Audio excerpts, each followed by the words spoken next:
Okay, good morning. Well, today we continue our conversation about a new earth, the principles, and out of the principles come our practices. So we've talked thus far about our energetic relationship with the unmanifested and symbolically our relationship with the sun, and recommended that those that want to take baby steps into this new earth begin by contemplating on a name that reflects your energetic reality.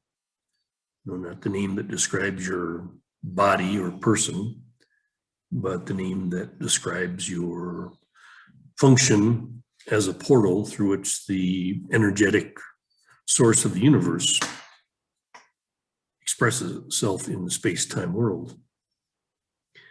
So out of this relationship with the unmanifested, our energetic relationship with the sun, we come to learn about the infinite abundance of all of the attributes of this timeless realm. Okay, remember, without the limitation of time or space, everything is available in infinite quantities and with the quality of perfection. Okay, I mean, these are the very important core principles that we come to understand and develop a relationship with perfection, with eternity, and again, this principle of abundance, okay, that our lives become a reflection of abundance, that we have abundant health, abundant happiness, abundant energy. Okay, if you think about all the aspects of reality, timeless realm,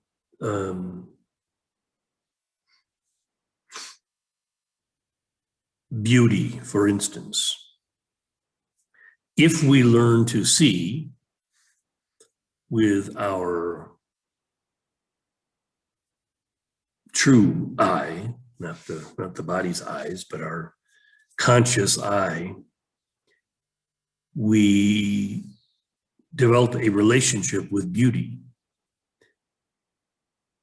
because it behooves us to see beauty, to experience beauty everywhere, to see basically everything as beautiful. Life, all aspects of life contain beauty. If you study nature, I mean, beauty is simply incredible.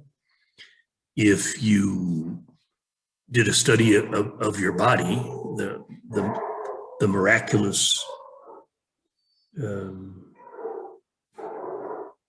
function of your body, it's beautiful. It's so beauty that has no opposite, okay, is what we're looking at, not beauty the way the world describes beauty as compared to ugly.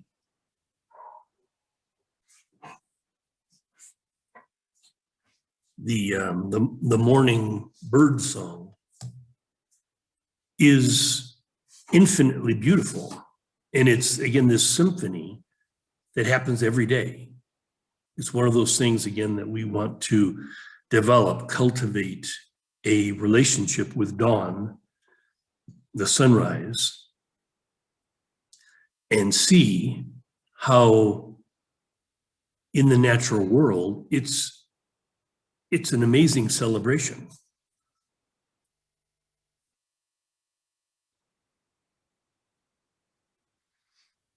So take another attribute of reality, which is truth. Truth is not like, again, truth that has an opposite. Okay. Again, we're talking about truth as an attribute of reality, meaning that truth is everywhere. It surrounds us. We start to develop this awareness of, again, truth's desire to be recognized.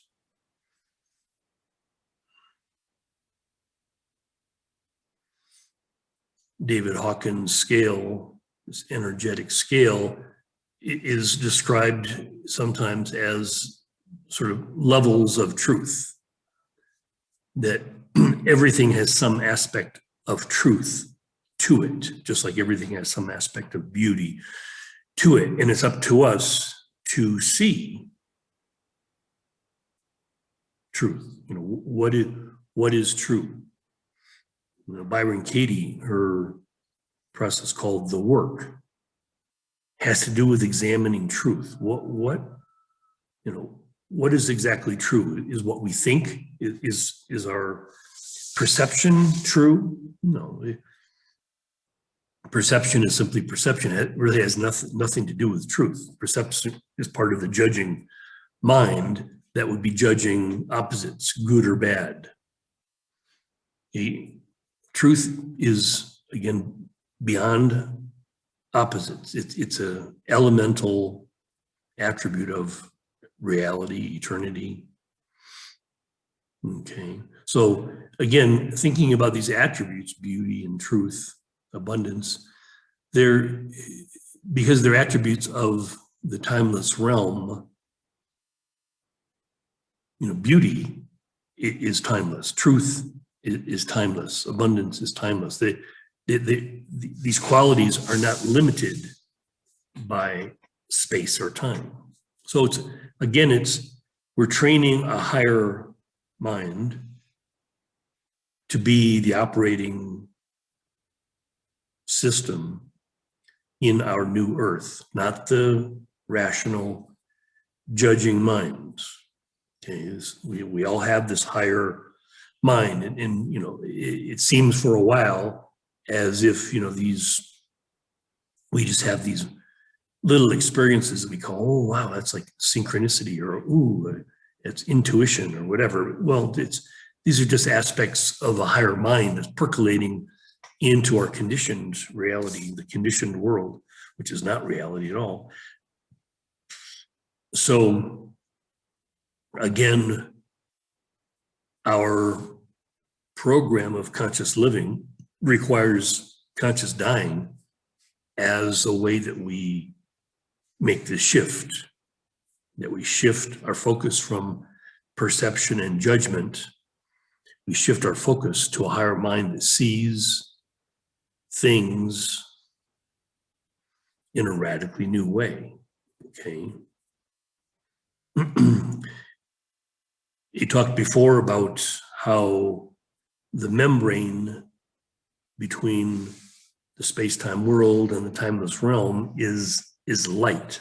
That there's this membrane of light that divides the world from heaven. So as we develop eyes to see, that we're learning to see elements of this timeless realm represented in the world of form, we literally start seeing light. We start seeing a halo of light around a situation, around an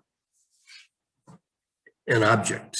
And so again, think about, again, I've always talked about this, you know, the Taoist whole embracing the duality. So we can think, we can start experiencing our two minds, two levels of mind working together. You know, we don't want to abandon our rational judging mind. You know, the egoic mind is necessary for certain things. You couldn't drive a car. You couldn't do anything that involves an element of danger without the ego present, because the ego is what detects danger and helps you avoid death or some accident or something. So again, we're not becoming non-human. We're becoming just greater. We have the lower capacities and their mental states and emotional states, but we're adding to that a whole new element that's huge. And so again, as we practice, we learn to start making decisions based on the whole picture. We're able to use the higher mind ideally as the primary functioning element, and we bring in the other elements as necessary. You know, like I was mentioning before, as we gather here in the Grand Sala of the Oasis Center for Conscious Living, Ecuador, I have this image where, you know, you take the element of your mind that is tribal and that egoic, and you hang it on the hook here by the door when you come in, you know, say to a gathering where we're, you know, here to give and receive great blessing, you know, the king's blessing, the queen's blessing. When we enter sacred space, there's no place for the tribal or egoic conditioning. But sometimes, being fully human, sometimes we need to engage at the tribal or egoic level. And so, again, when that happens, you know, we're choosing to leave sacred space. You know, sacred space is where we're practicing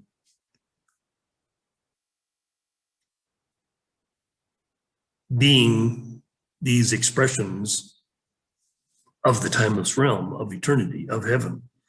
Okay, so we're creating these opportunities, and it could be anytime, anywhere. It doesn't matter where or when in the space-time world we are, but we have this opportunity at any given moment as we choose to create sacred space. Okay, we create the sacred space supported fully by the unmanifested, by the timeless realm. It's just in that moment, we choose to shift our attention into this higher consciousness where we're fully aware of our relationship, our function, our purpose for living, you know, the meaning of life. So this is what we want to do on a daily basis, is remember the meaning of life, remember our purpose, our function, and start our day fully prepared to be about that. And again, like I say, certain things can trigger us. We drop out of that sacred space. We drop back into tribal or egoic conditioning, deal with the situation the best way we can. And as soon as we can like re-enter stillness, remember, always this sacred space is created by us remembering, just in a moment, going into stillness. Stillness opens, remember, oasis arising from stillness, inspiring simplicity.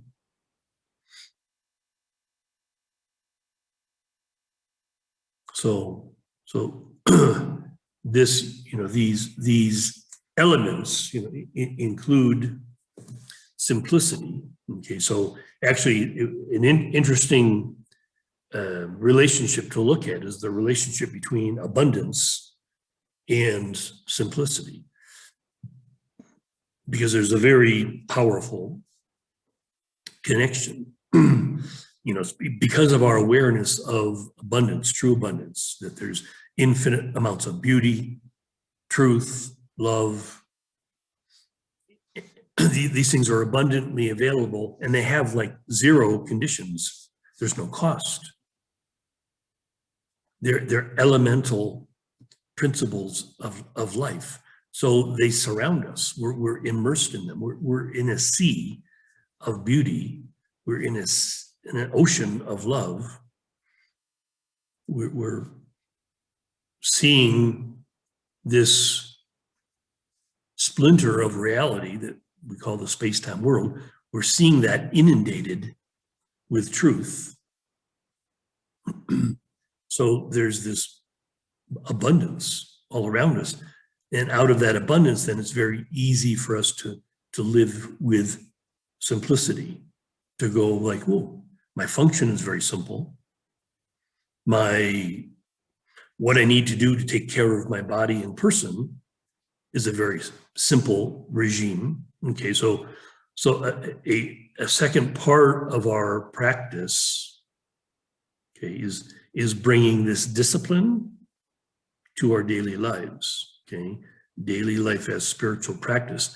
We bring the discipline of what discipline just simply means having this focus on the simplicity of our existence, and then looking at all the other details for just simply what they are. They're just minutia, don't really have any meaning at all. You know, the little details like what I'm going to have for breakfast, or what clothes am I going to wear today, or whatever. The little things we do to take care of our person and body are not very important. Again, because we know with the power that we wield, the power is taking care of us more than anything we could ever do at the physical level. Like I said many times, you know, this power that flows through us, that comes from the unmanifested, is the source of all of our energy.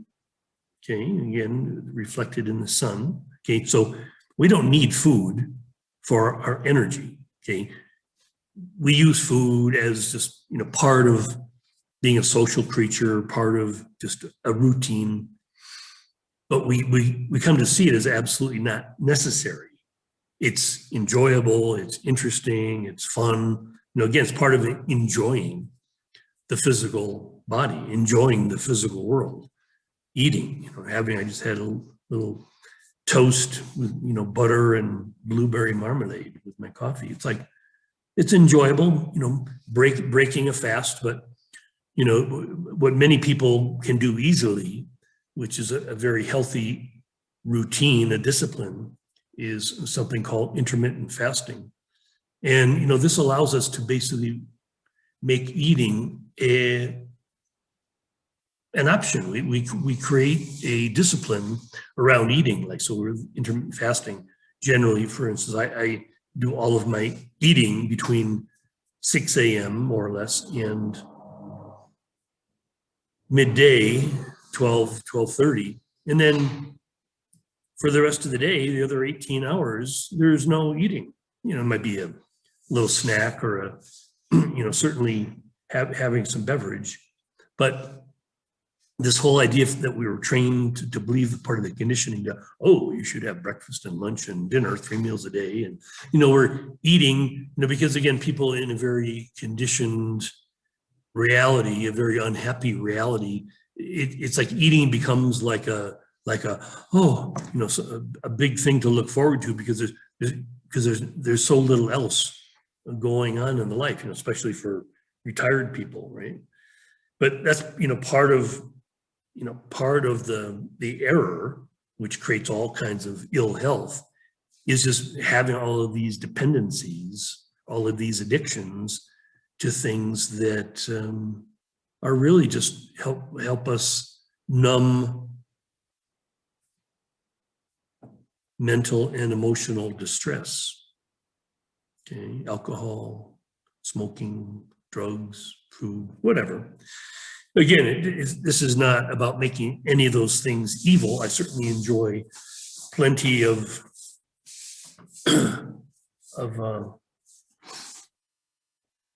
what some people might call indulgences. The whole thing is just not to see it as a big part of your life. It's like, it's, you know, the care of the body and the person is meant to be a very easy, simple thing. So if you have I have, you know, say a little addiction to caffeine, giving my body its caffeine each morning and maybe a little bit throughout the day, that's just something that I enjoy. It's like, but it's a very simple thing. It's like the clothes that I wear. Very simple. There's not, don't spend hardly any time thinking about it, certainly not worrying about it like it's important. It's the food we eat, the beverages we drink, the clothes we wear, whatever. That's part of the minutia of our day. The big thing that we're doing with this body and this person is representing eternity, representing the unmanifested, representing God. We are these light-filled beings sharing our gratitude, our enthusiasm with our world. That's the meaning of our life. Okay, so the minutia is not the meaning. It's minutia is just minutia. It's just like, okay, take care. Oh, I got a little itch. Itch. Not to make a big deal of it. So there's no special relationships any longer. It doesn't matter what we eat. There's no special diet. There's no right eating, wrong eating. I mean, it's very important that you understand that this is elemental to our co-creation of a new earth, is getting beyond specialness, okay, beyond magical thinking. Magical thinking is, again, part of our earlier development. We all went through it, but there's a time when we step into the kingdom. Magical thinking makes no sense any longer.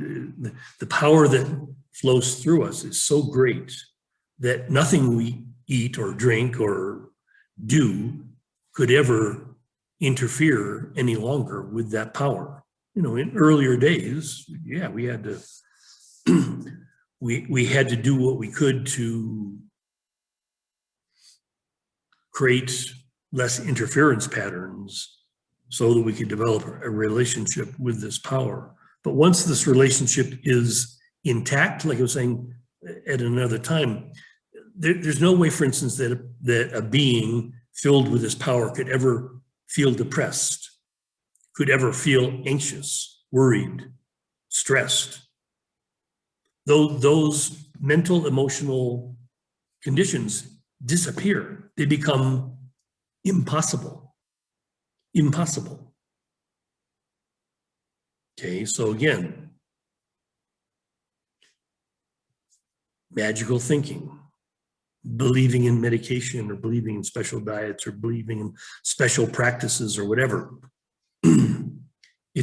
There's no space for that in a new earth. It doesn't belong. It would seem ridiculous. It's like being an adult and suddenly, you know, you watch a child enjoying their childish games, and you know you have that same kind of feeling.